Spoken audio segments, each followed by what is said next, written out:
के गोवर्धन में डीएम के द्वारा ई रिक्शा की व्यवस्थाओं का शुभारंभ किया गया।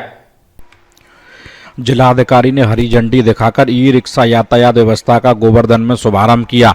पिछले कई वर्षों से गोवर्धन में चली आ रही ई रिक्शा की व्यवस्था एवं जाम से अब कस्बेवासी और बाहर से आने वाले श्रद्धालुओं को मुक्ति मिलेगी। शुक्रवार को डीएम पुलकित खरे और एसडीएम गोवर्धन कमलेश गोयल द्वारा बेहतर यातायात संचालन हेतु प्रशासन द्वारा बनाए गए रोड मैप प्लान के अंतर्गत 400 ई रिक्शा को गोवर्धन के सप्तकोशीय परिक्रमा मार्ग में चलाने की अनुमति प्रदान करते हुए ई रिक्शा संचालकों को वर्दी पहनकर उस पर टैग लगाकर ई रिक्शाओं को हरी झंडी दिखाकर यातायात व्यवस्था का शुभारंभ किया। इसके साथ ही गोवर्धन में परिक्रमा मार्ग में बाहर से संपर्क मार्गों में लगभग इतने ही ई रिक्शा को चलाने की अनुमति प्रदान की गई।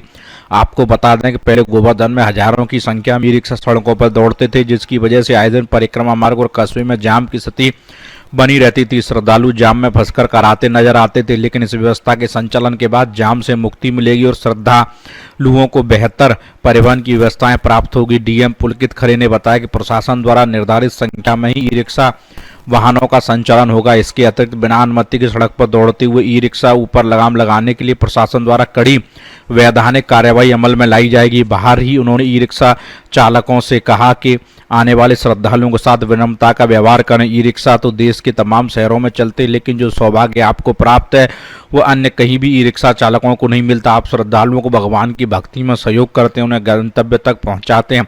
ऐसे में आपका व्यवहार श्रद्धालुओं के प्रति अच्छा और विनम्र होना चाहिए। डीडी शर्मा, मथुरा, समाचार 24। रिक्शा था कितने जोन में ये बांटा गया और कितने रिक्शा चले?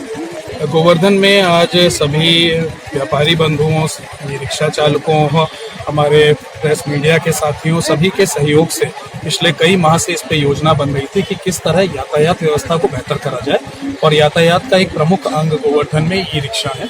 इसको लेके जरूरी था कि क्षेत्र को जोन में बांटा जाए और हर जोन पे माननीय जीटी के भी ऑर्डर हैं और वहाँ की सीमा को देखते हुए एक संख्या निर्धारित करी जाए। इसको लेके पिछले एक माह से कई बार बैठकें करी गई और फिर परिक्रमा क्षेत्र में 400 ई रिक्शा जो कि पंजीकृत है हमारे, उनको एक यूनिफॉर्म, एक यूनिक नंबर दिया गया, उनके रेट निर्धारित करे गए, जो रेट लिस्ट भी उसमें लगेगी।